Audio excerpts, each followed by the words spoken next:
Hey everyone, and welcome to today's educational video where I will be reviewing half moon pose. I also brought a single block with me. It helps bring a little bit more ease, added stability, and a little bit more balance confidence when working through this particular posture. And so today I'm going to start in Warrior 3. I think it's important to ensure that you have a nice, strong, stable base when flowing through class. It makes accessing more challenging postures a lot easier. And it brings a lot more mindfulness when you know where you're starting from and you have a strong place to start from. So when coming into Warrior 3, I'm going to be demonstrating with my right leg down, my left leg back behind me. And so first things first, I want to make sure I have a strong connection between my body and the mat and the earth. So I want to be grounding down through my big toe, subtle lift of the inner arch, so I'm strong within the sole of my foot, and then pulling that strong energy through the thigh, through the right hip. So I have a strong standing leg. Now I want to check in with the leg that's back behind me. I don't want it to be mindlessly back behind me, lifted in the space I can't see. I want to also be engaged within that side of my body as well. So I want to square off the hips. I want to ensure that I also am bringing strength and stability through my core, through my torso, and the rest of my body, everything else that's over my base of support. So now that I have a strong standing leg, I want to square off my hips. So I want to bring that left hip down just a bit because it's likely out in space open just like this. So I want to square those hips down. It's challenging. You're going to feel the backside of your right hip turn on a little bit more.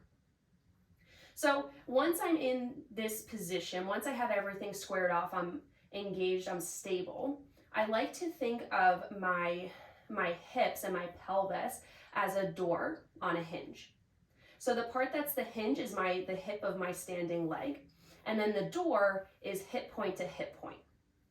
And so in any other door, the hinge doesn't move. It stays nice and still. It's the door itself that's moving on that hinge point.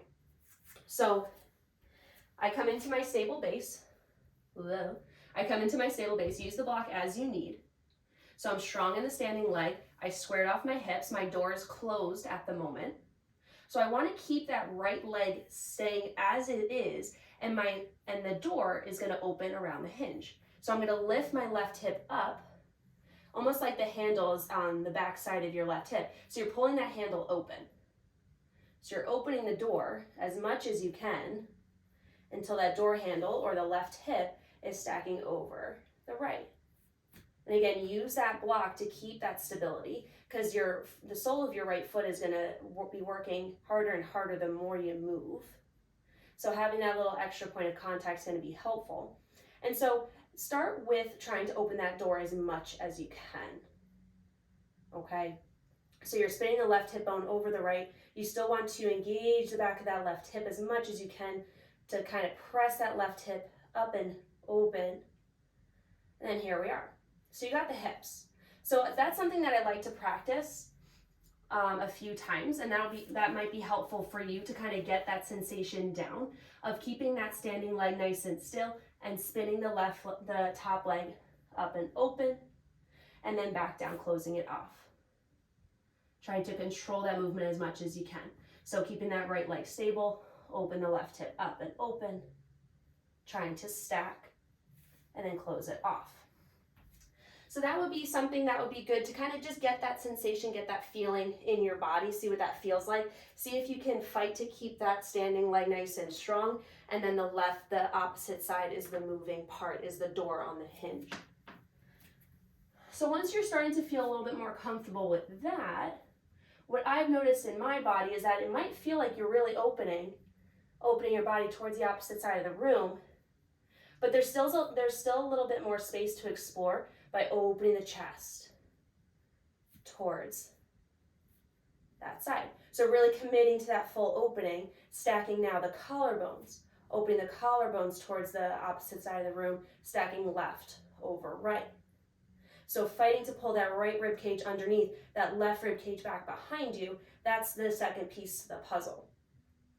That's that added challenge of really opening, really stacking on top of that right foot, really challenging the stability, the strength in that standing leg.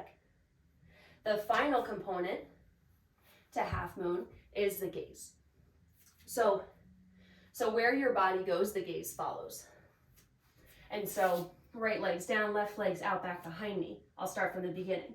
So I'm nice and solid within my standing leg, squaring off the hips, my door is closed. Keep that hinge nice and steady as it is in any door. And then you're gonna start to swing the door open, nice and slow with control. Stack the left hip on top of right.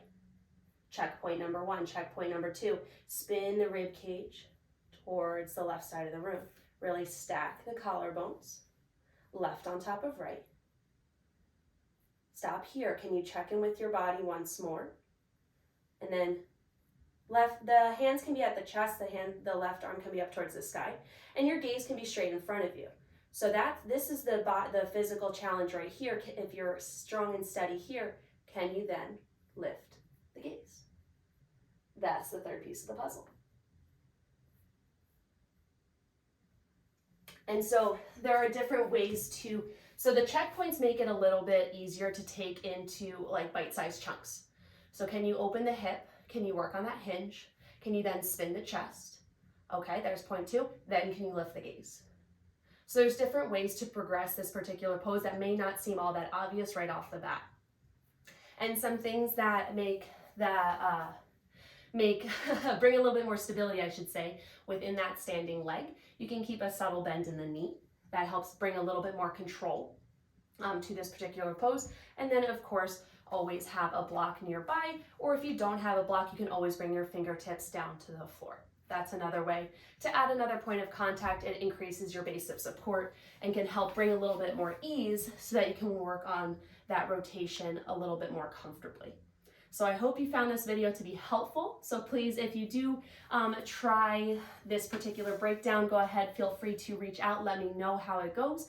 And if you have any other poses that you'd like to work on in a little bit more detail outside of class, please feel free to reach out at any time. I look forward to seeing y'all in class and have an awesome day.